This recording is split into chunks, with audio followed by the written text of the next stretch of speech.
Hello, and welcome to the NYRx Drug Utilization Review Program webinar hosted by the NYRx Education and Outreach team. We are excited to provide an overview of the Drug Utilization Review Program, also referred to as the DUR program, and a brief summary of the Drug Utilization Review Board. The Drug Utilization Review Program helps to ensure that prescriptions for outpatient drugs are appropriate, medically necessary, and not likely to result in adverse medical consequences. This program uses professional medical protocols, computer technology, and claims processing to assist in the management of data regarding the prescribing and dispensing of prescriptions. In this program, confirmation of diagnosis, frequency, quantity, duration, and step therapy parameters are implemented to ensure clinically appropriate and cost-effective use of these drugs and drug classes.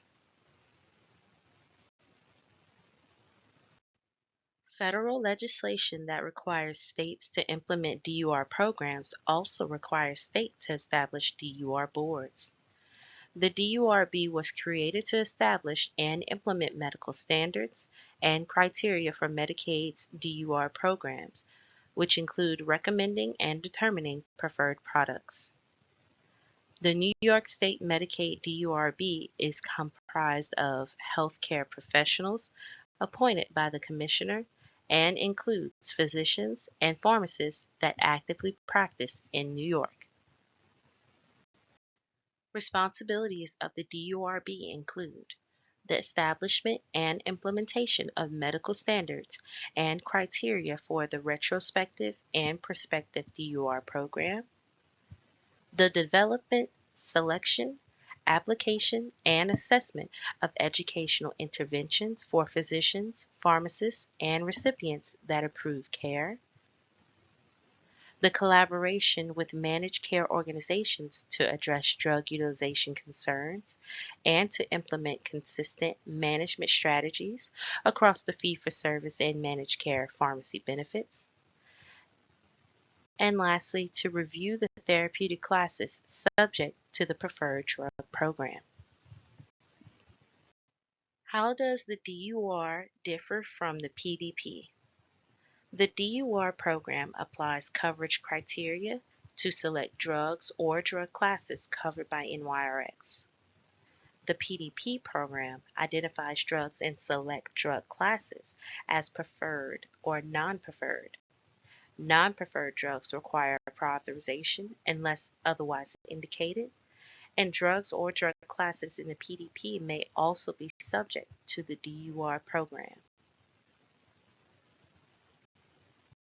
As mentioned in the previous slides, this program implemented step therapy and frequency, quantity, duration parameters to ensure clinically appropriate and cost-effective use of the drugs and drug classes.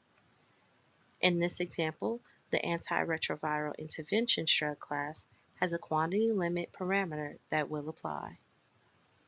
The quantity limit criteria requirements for this drug class for recording purposes are specified in the frequency, quantity, duration column of the PDL. It is recommended to refer to the PDL for criteria requirements when prescribing.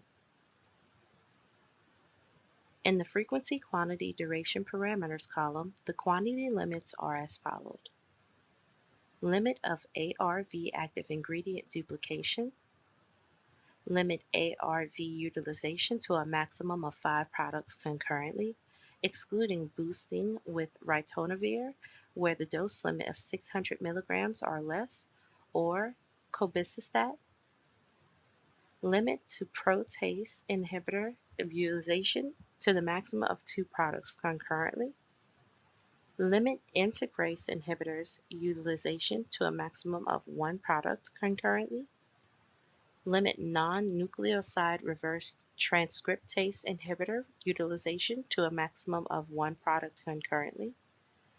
limit ARV booster utilization to one product concurrently, and limit co-formulated and co-packaged complete ARV regimen. This concludes the NYRx Drug Utilization Review Program webinar. NYRx Education and Outreach would like to thank you for joining us. We hope that this information was helpful.